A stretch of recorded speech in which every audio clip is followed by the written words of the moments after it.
Hi, ma'am. We are here today to meet about your daughter, Avril.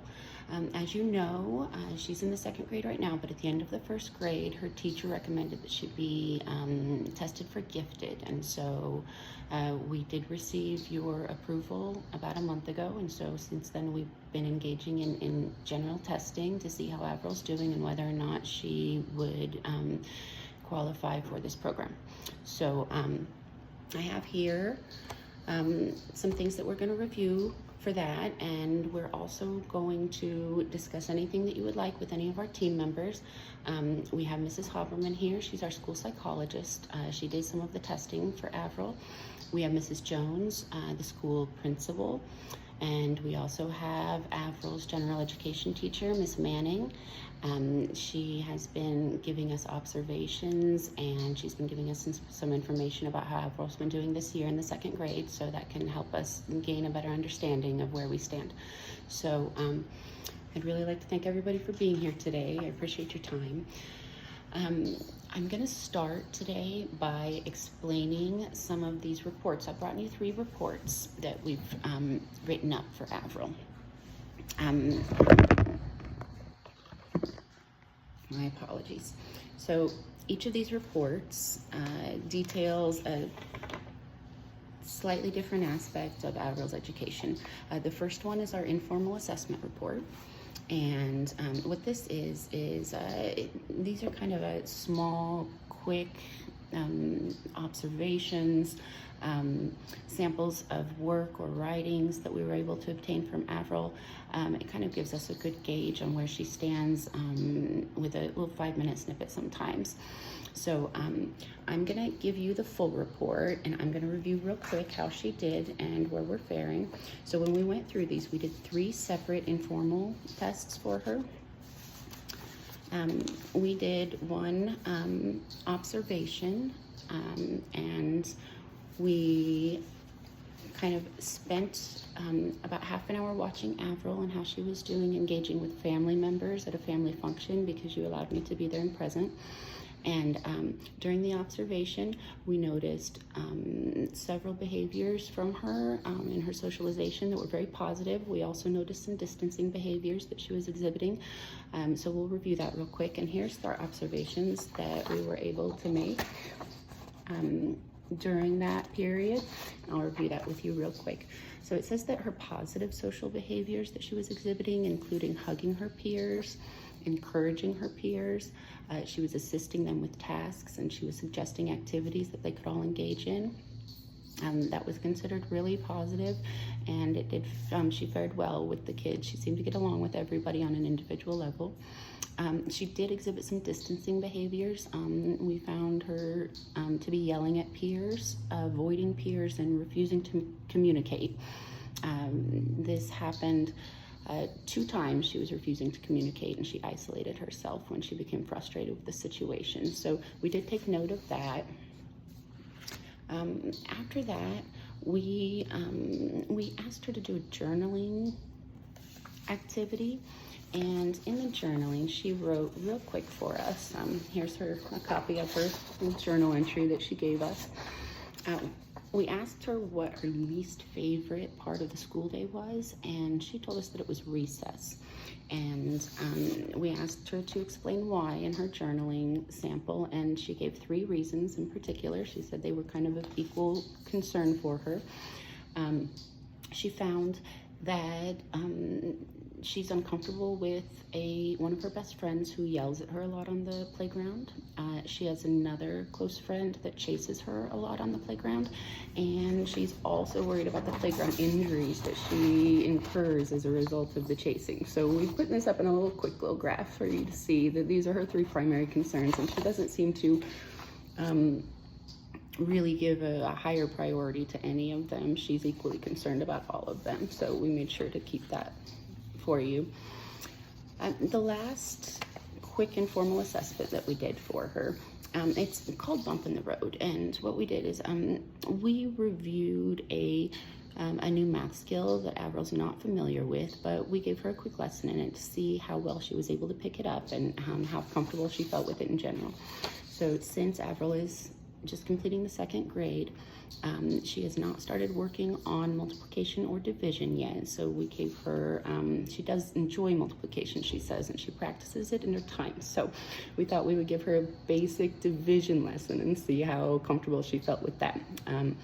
We explained how division works, and we gave her 2 problems with 1 and 2 digit numbers. And as you can see here, this is the work that she completed on them. She got 1 of them correct, and she got 1 of them incorrect.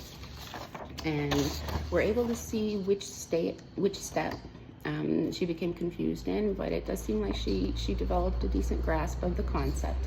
And so we're not anticipating that she'll have many problems with division. But those are the 3 informal assessments that we did give her. And I'm going to send these graphs and these charts home with you, along with this report, so that you can read it more fully.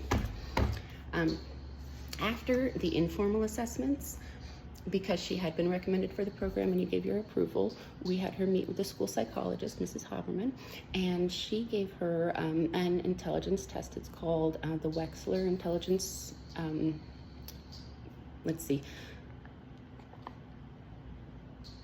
well, it's our Wechsler Intelligence test for children specifically. It's an assessment for children. This is the 5th run of it, and so I have the results of that right here.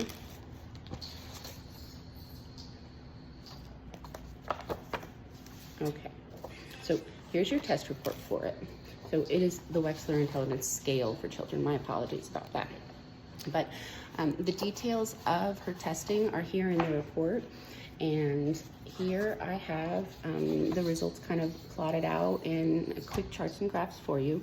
So the test is broken down into 5 parts. It has verbal comprehension, visual, spatial, fluid reasoning, working memory, and processing speed.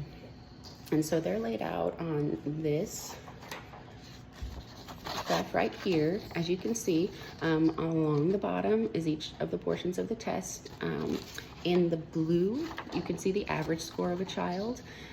When you go up to the green scores, you can see Avril's scores. And these lines are compared to the average score of children her age.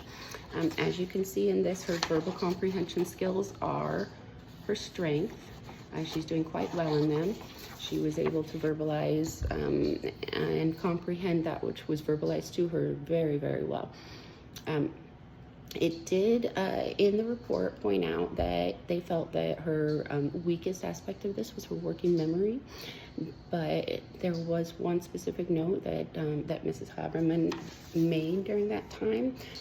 She said that Avril was fidgeting a lot, and the fidgeting was kind of loud, and therefore she wasn't able to hear a lot of the questions that were given to her, and therefore couldn't respond. So Mrs. Haberman does feel like this score might go up if we learn how to appropriately focus. So we will be working on that, and we'll review that in a little bit in a few minutes here. So these are for you as well. And then after we've finished with that norm referenced test, that's what it's called because it compares your child to the average children of their age in the country. We went on from there to work on a curriculum-based measure testing. And this testing is shorter samples, pretty quick, usually about every week or 2 they're given, and it's just to gauge how the student is progressing in the individual skill that they're working on. So for this curriculum-based measures,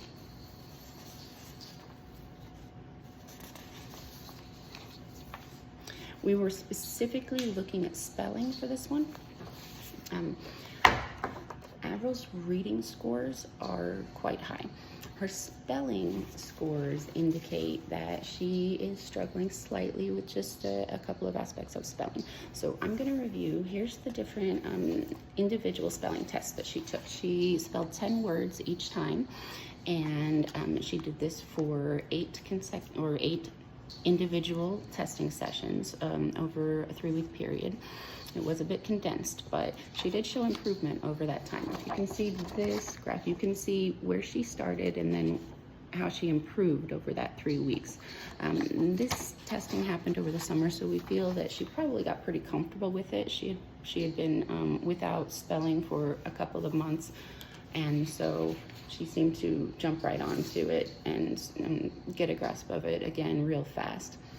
And right here, this is another review of each of the tests, and this shows us where Avril scored individually for each of these. So this is how she fared against the perfect score, the amounts possible, the points possible, and this is the points that she received. So you can see that as she progressed, she was misspelling fewer and fewer words each time. And when we plot it out for you as well,